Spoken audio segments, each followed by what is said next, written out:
Tigilan na ang sobrang pamumulitika, panggigipit sa mga mamamahayag. Manapay harapin natin ang tunay na pagbabago ng bansa. At ngayon, narito ang palatunturang Pulso ng Pilipino. Pulso ng Pilipino. Noon nasa radyo, ngayon nasa internet na. Pulso ng Pilipino. Pulso ng Pilipino. Ito na ba ang tinatawag na malayang pamamahayag? Pulso ng Pilipino. Pulso ng Pilipino.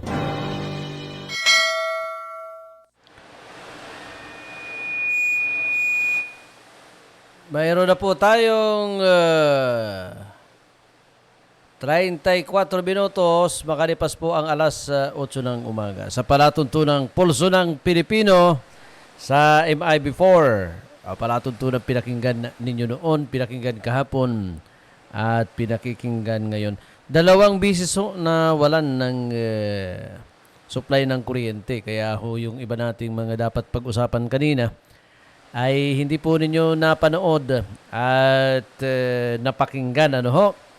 Ako po ay yung lingkod Ed Bansera, ang inyong nakakasama sa palatuntunang Pulso ng Pilipino na pinakinggan ninyo noon, pinakinggan kahapon at pinakikinggan ngayon. Sa lalawigan ng Oriental Mindoro, siyempre ho, binabayo na ho tayo ng hangin at ulan. Gawa nga po ng bagyong si Julina. Pero mabuti na lang ho sa atin hong pagmumonitor. Wala pa naman hong sinasabi na ikangay inililikas dahil ho sa pagbahana naman dito ho sa ating lalawigan. At sabi nga po ni Mayor Mark Navarro Marcos sa bayan po ng Nahuan. Yan ho ang kon kasi. Ang lagi ho, kapag may disaster ho, kapag may ganitong uri ho ng sama ng panahon, lagi hong tinatamaan dyan number 1 ang bayan po ng Nauhan. Oo, susunod na ho dyan ang bayan ho ng Bako. Opo, papunta ho sa lungsod ng Calapan. Paborito ho yan ng pagbaha dito ho sa ating lalawigan. Opo, kaya nga ho pareho ang monitor natin. Oo, dito ho sa kalalagayan dyan ho sa bayan ho ng Nauhan. Kapag nagbaha kasi ang Nauhan, ang sunod ho niya ay bakuna. Opo, opo. Sunod ho niyan, maya-maya ay lunsod na ho ng Calapan. Pilipino. Pulso. Pero habang kinukontak ho natin ang ilan nating mga dapat kausapin, lalo na ho dito ho sa dito ho sa nangyari ho dyan sa provincial jail. O mamaya ho, kukomentaryuhan ho natin ito pong mga bagay na ito. Opo. At nag-viral ho ito sa iba't ibang dito sa amin. Ang dami hong nanood at nag-share. Ano po? Samantala, Pulso ng Pilipino. Pulso ng Pilipino. Pulso. pagbigay ho tayo ng mga balita sa ating mga kababayan. Unahin natin. Sige, tingnan natin yung ulo ng mga balita, engineer. Ng Sa nakalipas na magdamag, ano po? ng Pilipino. Pulso ng Pilipino. Pulso. Oo. Magtuturoso ho sa Oriental Mindoro, huli sa akto sa bayan po ng Pula at Bulalakaw, Oriental Mindoro. Ang Pilipino. Pulso ng Aksyon po ni Pacquiao sa PDP laban, pinagdideklarang illegal. ng Pilipino. Pulso At GCQ naman sa NCR, binawi. MECQ pa rin hanggang September 15. ng Pilipino. Pulso ng Higit 15 milyong Pinoy bakunado na. ng Pilipino. Pulso At 1.36 bilyong utang ng Pugos. Oo. Habulin.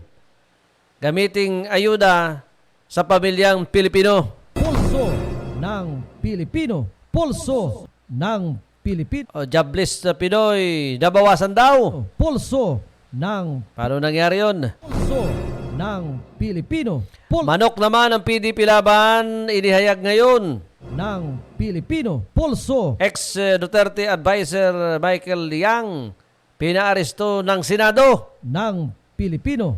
Pulso ng Pilipino. Pulso 19 milyong estudyante nagpa-enroll na. ng Pilipino. Pulso Yung celebrity sa showbiz balita. Youth groups nakaisa versus CPP, NPA. Yan ho yung mga hindi pa showbiz. Basta sa celebrity. Oo. Harry Roque, Sinas at iba pa inireklamo sa ombudsman dahil sa quarantine violation. SRA sa health workers patuloy na sinusulong ni Go. 6 na buwan matapos ang Bloody Sunday killings, Duterte inireklamo sa International Labour Organization. Sa sports naman, Olympic medalist pinarangalan sa Senado. Sa balitang showbiz, Paulo at Yen sinabayan daw ng pagsisimba ang ang pag-alis ni LJ Jinke. Mga pagkain na lang ang ipinopost.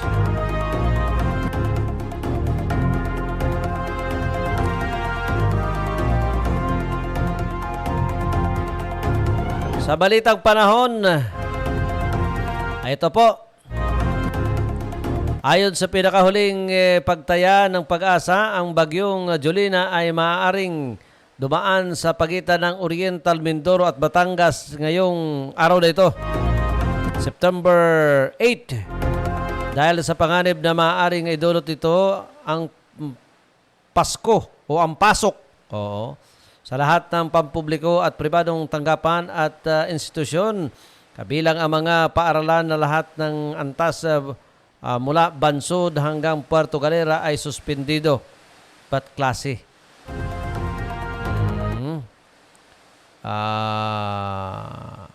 Ngayong September 8, samantala kung maitataas ang signal level sa iba pang bayan mula sa signal number 1 to signal number 2, ang suspension of work ay automatikong ipatutupad sa kanilang bayan. Nananatiling bukas ang tanggapan ng mga punong ehekutibo at administrators sa Office, Engineering Office, DRRMO, Social Welfare Office at lahat ng tanggapan na may kinalaman sa Relief at Rescue Operation, Health Office at mga ospital at mga vital institutions na may kinalaman sa communication, power, energy at medical service ng Pilipino. Ang mga hipi ng national government agencies at mga may-ari ng private institution ay binibigyan ng discretion kung talagang kinakailangan na magpapasok sa kanilang institution subject to applicable labor law, rules and regulations sa pagkonsidera sa kaligtasan ng kanilang kawani. Mag-ingat po tayong lahat.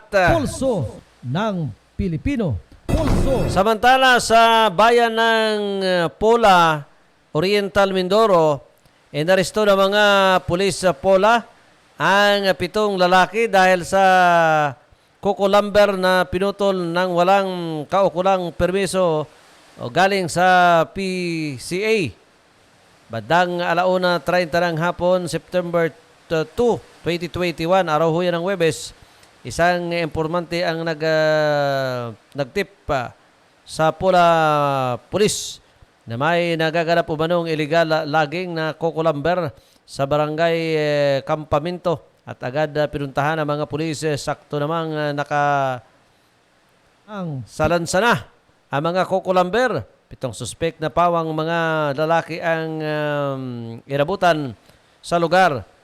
So, ng Pilipino. Samantala, Rosalito Musico, 38 years old, may asawa at helper. Jerry Liamando o Lambuloto, 25 years old, may asawa at helper. Randy Musico, 39, At helper Glenbert Jan Magtibay, 25, single. Bernard Zamora at 28 years old, helper.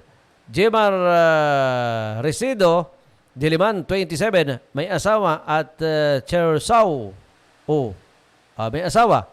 At Chenso yan, Chenso operator. At Wilbert Peria Zamora, 33 years old, may asawa at isa ring Chenso operator. ng Pilipino. Walang maipakitang permit ang 7 suspek, kaya dinala sila lahat sa Pula Municipal Police Station kasama ang 2 Chenso na may serial number 3878696 at 171914 285. Pulso Sinamsama mga nasa 1,938 ballpet na may estimated market value na 28,980 pesos. Kasong violation of Republic Act 1059-3 illegal logging, Section 5. Permit to cut no coconut tree for trees shall be cut unless Pulso ng a Pilipino. permit therefore upon due application being made has been issued by Philippine Coconut Authority pursuant to Section 6 of this Act. Pilipino Galing ho yan ang balita kay Roel ng Mason ng dokumentado. Pilipino Swak naman sa balde. ng 5 suspek naman arestado sa Bulalakaw, Oriental Mindoro. Kumpiskado ang nasa 200 piraso ng mga kahoy na abot sa 1,400 ballpit naman. Estimated na may iba't ibang sukat na halos hot logs na ikinarga sa isang unit ng dump truck na may plakang SGR. Government plate ito. 245. Pilipino Arestado naman ang 5 suspect na sina Roberto Obias Soler, 49 years old, driver, may asawa at residente ng barangay Nasocob, Bulalakaw. Pulso Michael Barsi Banyares, 33 years old, single, construction workers, at taga-barangay Kampaasan, Bulalakaw, Oriental Mindoro. Eduardo Banay Rada, 27 years old, driver ng barangay Kapaasan, Bulalakaw. Michael Martisana Patricio, 20 years old, single, fisherman, taga-barangay Kampaasan. At isang Cyrus Rada Espindion, 19 years old, single, jobless at taga-barangay Kapaasan din. Sa naturang bayan, ang nasabat na ilegal na mga kahoy ay may estimated market value na 56,000 pesos. ng Sa pinagsanib puwersa ng Bulalakaw Municipal Police Station at 3rd MBC RPFB at 2nd FBC, ikinasa ang anti-illegal logging operation kahapon. Pilipino Noong September 6, 2021, bandang alas 9:30 ng gabi, dito inaresto ang mga suspek at dinala sa Bulalakaw Municipal Police Station kasama ang mga ebidensya na hot logs at isang dump truck. Ang balita niyan ay galing pa rin kay Roel Mason. Pilipino Pulso ng Pilipino Pulso ng Pilipino Pulso ng Pilipino Pulso ng Pilipino Pulso ng Pilipino Pulso ng Pilipino Pulso Sa iba pang mga balita sa mga sandaling ito, ng Pilipino mas tumindi pa ang iringan ng 2 paksyon ng PDP Laban matapos maghain ng petisyon sa Commission on Election ang pangsyon ni Energy Secretary Alfonso Cosi na humihiling na ideklarang illegal ang lahat na aksyon at representation ni Senator Aquilino Coco Pimentel at Senator Manny Pacquiao. Sinabi ni PDP Laban Secretary General Melvin Matibag na kasama sa pangsyon sina Cosi na kino-question nila ang validity ng mga aksyon ni Pacquiao. And kaya matibag siya at si Cusi ang lumagna sa verification ng petisyon na hinihayin sa COMELEC. All their action shall be declared illegal and we are asking the COMELEC to refrain them from representing that they are the official representative of PDP Laban, ani matibag. Kaugnay nito, sinabi naman ni Pimentel na titingnan pa nila ang laman ng petisyon dahil membro siya ng PDP Laban buhat noong 1980. At ang alam niya ay iisa lang ang PDP Laban na tinatag ng kanyang ama na si dating Senator Aquilino Nini Pimentel. Samantala, mayroon na tayong 17 minuto bago sumapit ang alas 9 ng umaga. Habang tayo nag-aantabay sa ating monitoring and coverage dito ho sa bagyong si Julina, mga balita pa rin ang aming ibabahagi sa inyo sa pamamagitan ng palatuntunang Pulso ng Pilipino dito pa rin sa MI-Before.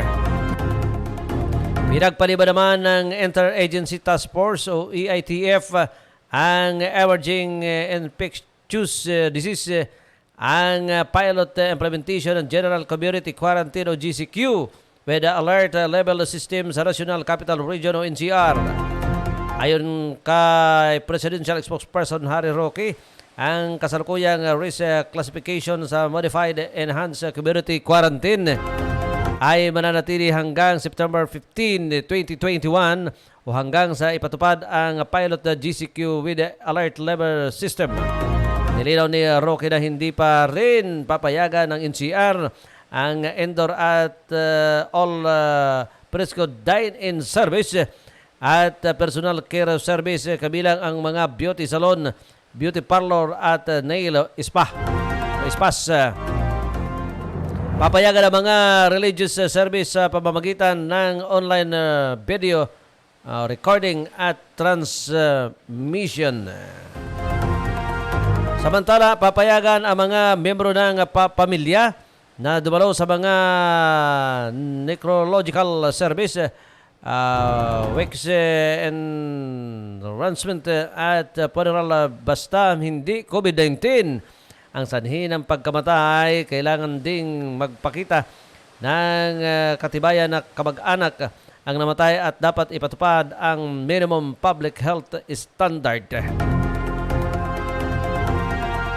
Higit naman sa 15 milyong Pilipino na ang fully vaccinated sa ika-27 weeks ng vaccination program ng pamahalaan mula noong Marso 2021. Sa ulat ng National Task Force on COVID-19 at Department of Health o DOH kahapon, abot na sa 35,000 o 35,838,664 doses ng bakuna ang pinamahagi ng libre sa bansa kontra COVID-19 itong September 5. Sa naturang bilang na nasa 15,33,354 ang nakatanggap na ng kumpletong dose o bakunado na, habang nasa 20,805,610 individual ang may unang dose pa lamang. Sa ika-27 weeks ng vaccination, umabot na sa 2,730,572 dose ang naiturok sa mga kwalipikadong sektor ng bansa. Sa mga fully vaccinated naman, mahigit sa 2.3 million. Ang mga healthcare workers ay 4.1 million. Ang senior citizen ay 5.28 million. May commodities na 3.5 million centennial workers at 3 o kaya 635 million 9,088 indigent. Target ng gobyerno na magpabilisan paang malawakang pagbabakuna at gawing 5 million COVID vaccine ang maituturo kada araw sa bansa. Ito Itong nakalipas na 7 araw na itala sa 391,367 doses kada araw ang ipamahagi, na malayo pa rin sa target na 500,000 doses kada araw na nasa 1,821 vaccination sites naman ang mga operate sa naturang linggo. Maaari naman gamitin sa ayuda sa mahirap na pamilya o pambayad sa benepisyo ng PhilHealth workers ang 1.36 milyong utang ng 15 Philippine Offshore Gaming Operation o POGO sa gobyerno ayon kay Senator Kiko Pangilinan. Kaya naman iginiit ni Pangilinan ang o sa Philippine Amusement and Gaming Corporation o PAGCOR na gawin ang lahat para masingil ang mga POGO na may obligasyon pa sa gobyerno. Kwenta ni Pangilinan kung bibigyan ang bawat pamilya ng tig 4,000 mula sa nasabing halaga, nasa 340 million na mahirap na pamilya ang makikinabang.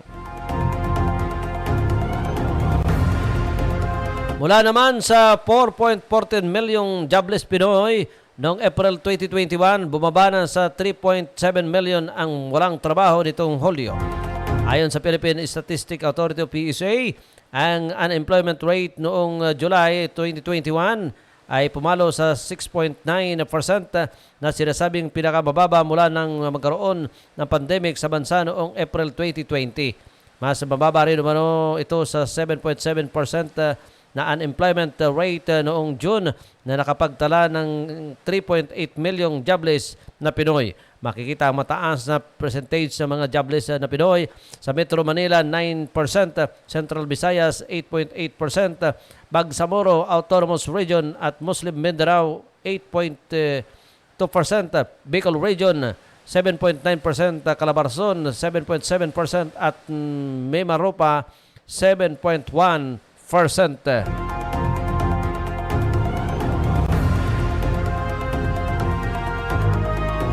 Ito. Ia-anunsyo ngayon ng PDP Laban ako si Pangsyon ang listahan ng mga kandidato dito para sa 2022 election. Sa isinagawang convention ngayon na pangungunahan ni Pangulong Rodrigo Duterte sa Pampanga, inaasahan ang pagdalo ng daan-daang miyembro ng partido. And I also know that the PDP Laban convention will proceed as scheduled on the different venue. Dahil Miko sa original venue nila sa Bulacan, they have presently have transferred to Pampanga, and there possibility that the President will be make a personal appearance pero may backup din po na virtual appearance, anunsyo ni Presidential Spokesperson Harry Roque sa online press briefing kahapon. Natatandaan na nominate ng PDP Laban wing na pinamumunuan ni Energy Secretary Alfonso Cusi si Duterte bilang kandidato sa pagka-Vice President, samantala si Senator Christopher Bungo naman ang gusto nilang maging standard bearer. Inihayag din ni Cusi na isang virtual press conference na inaasahan nila ang personal na magdalo ni na Duterte at Go na nasa 400 katao naman ang inaasahang personal na dadalo sa convention habang ang iba ay dadalo sa online. Ipinaaresto naman ng Senate Blue Ribbon Committee si dating Presidential Economic Advisor Michael Liang matapos ang dalawang bisis na pag-snab sa dalawang subpena na ipinadala ng Senado. Ayon kay Senator Richard Gordon, chairman ng committee, magpapalabas sila ng warrant of arrest na paglalagdaan kay Senate President Vicente Tito Soto III at saka ito dadalhin kay Yang. Sinabi ni Gordon na hindi tinanggap ang ipinadala nilang subpoena kaya maaaring magpalabas ng warrant of arrest if a subpoena is served and they refuse to to receive it. And we have reason to believe that the stay in the area we can serve a warrant of arrest ani Gordon. Umabot naman sa halos 19 milyong estudyante ang nakapagpatala sa school year 2021 to 2022 na nakatakda ng magsimula sa Lunes sa September 13 sa datos ng Department of Education o DepEd hanggang September 7, 2021 kabuang 18,901,373 na mag-aaral ang nakapagpa-enroll na sa eskwelahan. Sa naturang bilang, nasa 13,398,597 ang pagtatala sa mga pampublikong paaralan o mayroon ng 9,025,961 sa private school at 19,488,000 naman sa state of or local universities and colleges. Mayroon ding tinatawag na 4,557,327 na mag-aaral na pagtala sa early registration na idinaos sa DepEd noong April at May.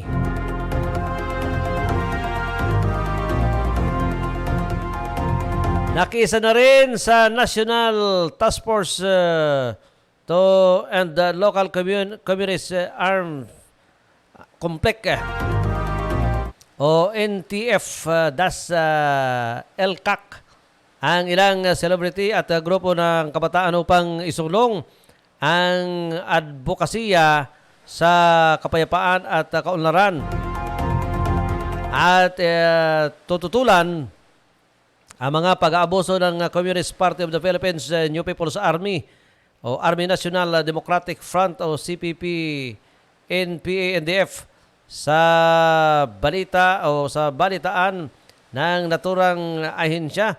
Nabatid na sumama na rin ang samahang Magdalena Mission, alagang ate na pinangungunahan ng beauty titles na si 2018 Miss Global Philippines at sikat na volleyball player na si Michael Gumabaw at actress na sina Ramona Cecilia Munoz o mas kilala bilang RC Munoz na pinaliwanag ang organisasyon ay naglalayong pahalagahan ang lahat ng kababaihan sa bansa at palakasin ang bawat Pilipina upang maging tunay na pakipakinabang na mamamayang sa lipunan.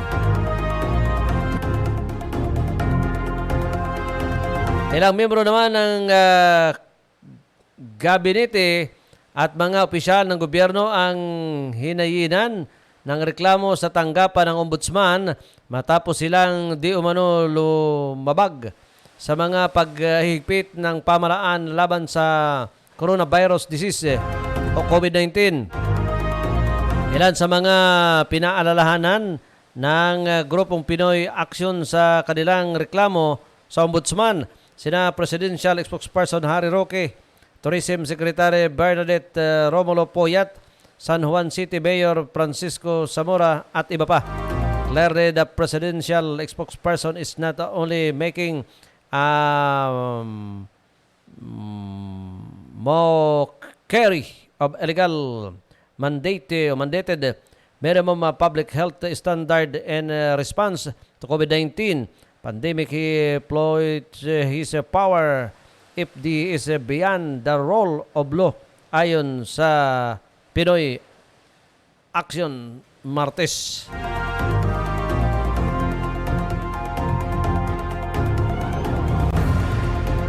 Binigyan din naman ni Senator at Senate Committee on Health Chairman Christopher Bongo ang kahalagahan ng healthcare capacity sa bansa para malabanan ang pandemya sa pamamagitan ng pagsusulong ng batas na magpapalakas sa mga health facilities at healthcare system sa bansa. Ayon kay Go, natuklasan sa pandemya ang kahalagahan ng Philippines health capacity sa pagsasabing dapat nang matuto ang gobyerno sa naging karanasan nito sa pamagitan ng nagpo-focus sa pagsuporta sa pangkalusugan. Ayon sa kanya, sa totoo lang po, kaya tayo nahihirapan ngayon dahil sa kulang ang naging investment natin sa health kahit noon pa. Ngayon po tayo magkakandara pa. Ngayon tayo gumagawa ng modular hospital ayon sa senador.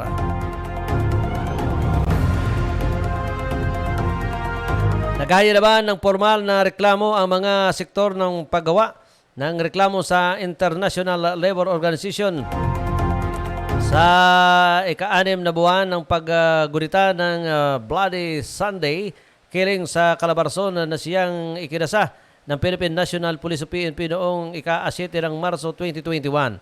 Kalahating taon na ang nakalipas ng mapatay ng pulis ang siyam na unionistat aktivista mula sa Cavite, Batangas at Rizal. Sa isang araw lang, bagay na ididikit ngayon sa trade union at human rights violation sina Pangulong Rodrigo Duterte. 6 na buwan na ang nakalipas at wala pa ring nakamit na hustisya ang mga biktima. Nagpapatuloy at lumala pa ang pag-atake ni Duterte at kanyang mga militaristang alipores ani Jerome Adonis, Secretary General ng Kilusang, Mayo 1 noong Martes. Sa sports, pinasalamatan ni Tokyo Olympic medalist Heidelin Diaz, Nesty Peticio, Carlo Paalam at Yumer Felix Marcial ang Senado sa ginawad na parangal sa kanila kamakalawa. Isinama rin ni Diaz tumapos sa 97 years na pagkauhaw ng Pilipinas sa kauna-unahang Olympic gold medal sa Senado ang kanyang Team HD. I am happy that Team HD is with me in the courtesy call at the Senate of the Philippines because they deserve all the organization I want able to complete in the Olympics and win a medal without their help, ani Diaz. Sa balitang showbiz, ito na ho, as expected, ayaw pa rin tumigil ng basya rin na Manay Lolet Solis and Manay Christopher Min na ang iba ay nagdagsaan kahapon sa comeback episode ng Take It for Minute. May ganon. Oo. May patawa-tawa pa sila. Well. Sabi nga, nag-multiply ang basher lalo na ngayong panahon ng parang maraming nakatira sa social media. Pero move sila as in walang pakialam. Anyway, dahil hot item pa rin sina Paulo Contes na wala raw talagang planong magsalita sa kasalukuyang habang mainit pang pinag-uusapan ang naging kapalaran ng relasyon nila ni LG Reyes. Sila ang main story ng programa. Ayon pa sa balita, wala na. Sabay nyo, kalipunan ng mga balita mula naman sa bulwagang pabalita ng MIB4, Mindoro Internet Broadcast, mula sa lungsod ng Calapan, Silangang Mindoro. Ako naman po inyong lingkod, Edmond Serra, ang nagsasabing, trabaho lang walang personalan, naglilingkod sa Diyos, sa bayan at sa tao. Ang tabayaran ang susunod na palatuntunan at manatiling mag-antabay sa mga ilan pa, sa mga iba pa mga updates news, partikular dito sa lalawigan ng Oriental Mindoro sa ating pagbabantay sa bagyong Jolina.